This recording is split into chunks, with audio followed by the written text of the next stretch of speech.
Yang ketiga akan kita bahas tentang murabahah. Murabahah adalah transaksi atau pembayaran angsuran yang diketahui oleh kedua belah pihak, baik dari ketentuan margin keuntungan atau harga pokok pembelian. Jadi gampangnya murabahah adalah akad dalam syariat Islam yang menetapkan harga produksi dan manfaat ditetapkan bersama oleh penjual dan pembeli. Jadi keuntungannya itu ditetapkan, Adik. Skema akad ini adalah transparansi antara penjual dengan pembeli. Salah satu transaksi syariah yang paling banyak dipraktekkan di lembaga keuangan syariah seperti bank syariah, koperasi syariah, BMT, dan lembaga pembiayaan syariah adalah murabahah. Bahkan ini porsinya mencapai 60% dari transaksi di perbankan syariah. Hal yang membedakan transaksi murabahah dengan jual beli pada umumnya adalah harga perolehan dan margin keuntungan harus diketahui oleh pembeli. Keuntungan diperoleh atas kesepakatan antara penjual dan pembeli. Contoh misalkan, Tuan Ahmad membeli laptop merek Asus pada Tuan Robert seharga 6,5 juta. Dari harga tersebut, Tuan Robert memberitahu kepada Tuan Ahmad bahwa harga beli atau harga APP-nya adalah 6 juta dan keuntungan dia 500.000, adik-adik. Dalam pemesanan barang, bank syariah dapat diwakilkan atau wakalah kepada pihak lain atau kepada nasabah itu sendiri. Jadi yang membeli barang itu adalah Tuan Ahmad contoh di atas nama bank syariah. Tapi transaksi murabahah baru boleh dilaksanakan jika barang sudah dibeli oleh nasabah. Transaksi ini dikenal dengan murabahah bil wakalah. Di bank konvensional, nasabah pinjam uang, transaksinya pinjam-meminjam dengan keuntungan bunga. Sedangkan di perbankan syariah, nasabah beli barang, transaksinya jual beli barang dengan keuntungan margin. Dalam Islam, transaksi peminjam-meminjam dengan tambahan bunga dilarang karena termasuk riba. Sedangkan transaksi jual beli dengan tambahan keuntungan ini diperbolehkan. Mengapa murabahah menjadi transaksi favorit di lembaga keuangan syariah dibandingkan dengan transaksi lainnya? Murabahah sebelum kita lanjut nggih, ingin saya tekankan bahwa murabahah ini beda dengan mudharabah adik-adik. Kalau kita melihat dari pengertian nggih, akad murabahah adalah akad transparansi dari harga beli antara penjual dan pembeli maupun terhadap keuntungan. Sementara akad mudharabah, yakni akad kerjasama antara pemilik modal dengan pelaku usaha yang memiliki kemampuan dalam mengelola bisnis secara produktif. Nggih. Jadi beda nggih, murabahah dengan mudharabah. Salah satu contoh akad mudharabah yaitu ketika Rasulullah menjualkan barang dagangan Ibunda Khadijah di negeri Syam.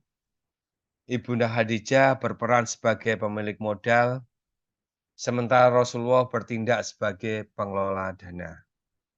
Di saat transaksi dulu kan bukan Rasulullah, tapi Muhammad bin Abdullah dan yang punya modal namanya Khadijah ya adik-adik. Dan murabahah ini juga beda ya dengan jual beli. Kalau jual beli kan dia tidak harus ngomong dia belinya berapa. Nggih, baik saya lanjut nggih. Mengapa murabahah menjadi transaksi favorit di lembaga keuangan syariah dibandingkan dengan transaksi lainnya? Keuntungan murabahah langsung diketahui di awal ketika transaksi murabahah disepakati. Keuntungan murabahah sifatnya fix atau tetap jika sudah disepakati tidak dapat berubah. Walaupun dia membayarnya di tengah-tengah angsuran, harganya tetap harga fix kesepakatan adik-adik. 3, resikonya rendah. Transaksi murabahah secara kredit adalah transaksi utang piutang yang wajib diselesaikan oleh nasabah. Artinya, penyelesaian utang piutang tidak berkaitan dengan kondisi usaha nasabah, apakah dalam hal untung atau rugi, sehingga resikonya relatif rendah. Sedangkan bagi hasil relatif beresiko, karena jika terjadi kerugian usaha, maka kerugian akan ditanggung bersama. Yang keempat, saya bahas tentang ijaroh ya, atau sewa-menyewa adik-adik. Ijaroh, akad ijaroh adalah kegiatan sewa-menyewa antara dua pihak dengan biaya yang telah ditetapkan. Ijaroh itu dalam artinya imbalan, kompensasi, ataupun substitusi adik-adik. Sewa-menyewa dalam Islam yang kita sebut dengan akad ijaroh merupakan suatu imbalan yang diberikan kepada seseorang atau jasa yang telah diberikan seperti kendaraan, tenaga, tempat tinggal, maupun pikiran. Pikiran dalam artinya misalkan konsultasi ataupun tenaga pengajar. Adapun beberapa syaratnya adalah pihak yang disewakan menjadi hak sepenuhnya dari pihak pemberi sewa. Kedua belah pihak harus berakal sehat dan manfaat barang yang disewakan harus diketahui jelas oleh penyewa. Iya, contoh ijaroh yang di sekitar kita adalah misalkan sewa menyewa dalam bisnis rental mobil ya. Penyewa mendapatkan kemudahan dari mobil tersebut, sedangkan pemberi sewa mendapatkan bayaran atas layanan yang diberikan. Penyewa memiliki hak penggunaan barang berupa mobil, tapi bukan hak untuk memiliki. Terdapat dua jenis ijaroh berdasarkan objek yang disewakan. Pertama ada ijaroh manfaat, dan kedua ada ijaroh pekerjaan. Ijaroh manfaat ini memiliki objek sewa berupa aset yang tidak bergerak seperti rumah, kendaraan, pakaian, perhiasan, dan lain sebagainya adik-adik. Sedangkan ijaroh pekerjaan mengarah pada objek sewa yang berbentuk pekerjaan atau jasa seperti hanya menjahit baju, memperbaiki barang, membangun bangunan, mengantar paket, dan lain-lain. Berdasarkan PSAK nomor 107, ijaroh terbagi ke dalam beberapa jenis di bawah ini. Oh iya, adik-adik, berikut syarat dari akad ijaroh yang harus kita penuhi. Nggih. Pertama, kedua pihak harus telah balik dan berakal. Kedua pihak melakukan akad atas kesadaran dan tanpa paksaan. Manfaat objek yang menjadi akad ijaroh harus jelas. Nggih. Jenis ijarah pertama ada ijarah asli, yaitu transaksi sewa-menyewa terhadap objek ijarah yang dilakukan tanpa ada pemindahan hak kepemilikan atas aset atau barang tersebut. Ada ijarah muntabiyah bitamlik, yaitu akad ijarah yang terjadi dengan adanya perjanjian atau wa'ad perpindahan kepemilikan yang disewakan tersebut dalam waktu tertentu. Perpindahan kepemilikan dapat dilakukan setelah proses pembayaran objek ijarah telah lunas dan telah kembali kepada pemiliknya atau pemberi sewa. Kemudian perpindahan hak milik tersebut dapat dilakukan dengan membuat akad baru yang terpisah dari akad ijarah sebelumnya. Pembayaran perpindahan kepemilikan dapat melalui hibah, penjualan, atau angsuran. Seperti halnya fidusia itu adik-adik. Itu kan akad pinjam pakai. Jadi selama jenengan ini kan kalau di bank konven nggih, selama jenengan masih mengangsur dan belum lunas, maka jenengan masih dianggap penyewa. Motor itu belum menjadi milik jenengan. Begitu itu lunas, maka barang tersebut menjadi milik jenengan. Ini yang dinamakan ajaroh muntahiyah bitamlik.